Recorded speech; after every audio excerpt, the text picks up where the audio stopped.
All right, guys, welcome to the channel. Danilo Caprick here, aka the best dressed man in tech sales. And today we're going to answer a very specific, very money related question, which is quite simply, how long does it realistically take to make $100,000 in tech sales? So without further ado, let's get into it.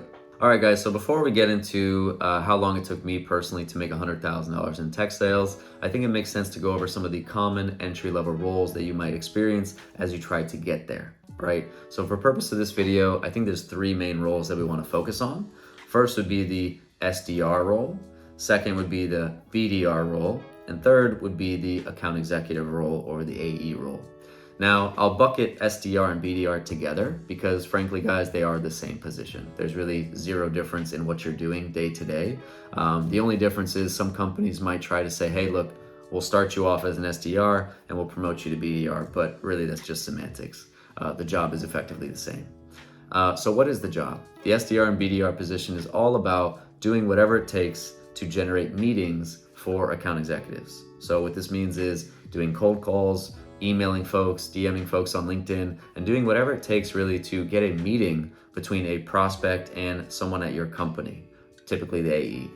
And the typical salary that you see with the SDR and BDR role, I would say on the low end is probably around $45,000, and on the high end can be anywhere to between $70,000 and $75,000. So that's what you can expect in that role. For the AE role, typically, I would say the salary depends. It would be between $50K on the low end and up to $100K for entry level on the high end, right? And again, there's different levels we could get into, but again, for purpose of this video, we'll keep it simple to those three roles. And before we move on, just let me tell you about the AE role. But the AE role is really about closing business. So you are typically doing one of two things. You're either taking a group of existing customers, trying to get them to spend more money with you, or you might be hunting and trying to get new customers that have no relationship with your company yet. And in some cases like mine, you'll actually be doing both. So they might give you 8 to 10 customers to look after and say, hey, Danilo, I want you to grow these accounts by 50% this year and also go after new business. So typically that's what you see with the AE role, but it's all about producing revenue for your company. So literally sales to the T, right? That's what the AE role is all about. So now that we know a little bit about the common roles you might see in tech sales, let's tell you a little bit about my experience with these roles and how long it took me within each one to get to that six-figure mark. All right, guys, so keep in mind one thing. My story starts in 2014, and as we go through the years, the salaries were different back then. So the salary that I got as an account executive in 2015 is not going to be the same account executive salaries that are offered now, right? So just keep that in mind. But either way, my story starts in 2014 where I started an internship position where effectively I was playing a BDR role. And the internship was 3 months long. I generated 47 meetings in that time, and that was enough for them to justify giving me a full-time account executive role. So I don't think it makes sense because the internship I had was actually hourly paid. It wasn't a salary. So I don't think it makes sense to go over like kind of what I was making in that role. But we'll pick up in 2015 where I started my full SMB AE account executive role. So in that first year in 2015 as an SMB AE, the salary they gave me was $42,500. So might sound low, but again, for me at the time, that was amazing because prior to that, I was selling shoes part-time at the outlet mall. So life-changing money for me at the time. And of course, there's a commission component. And with that commission component, I was able to finish the year actually at $58,000 as my first full year in tech sales.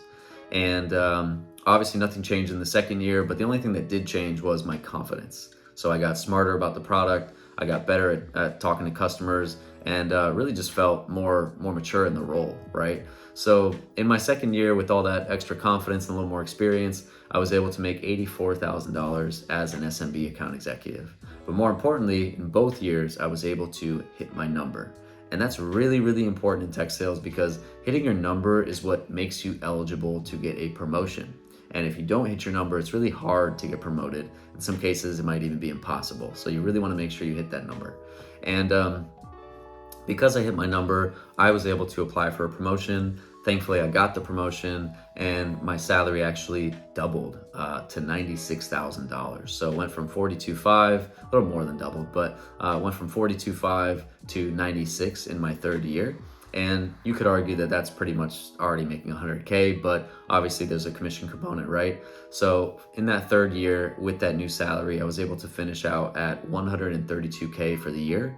And candidly, you guys, that was one of my worst years in sales. So despite it being a terrible year, I was still able to have my best result yet and finish at 132K.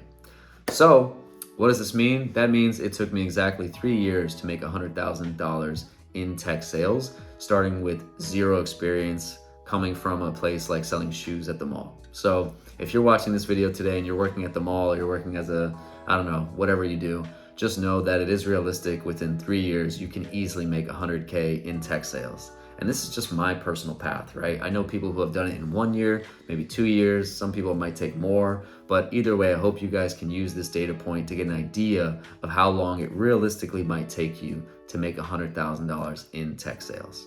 So guys, with that, I hope you really enjoyed the content today. I hope you found it valuable. If you did, please hit the subscribe button below. Also go on LinkedIn, follow me there, Danilo Kaprick, and shoot me a DM if you think there's anything I can help with.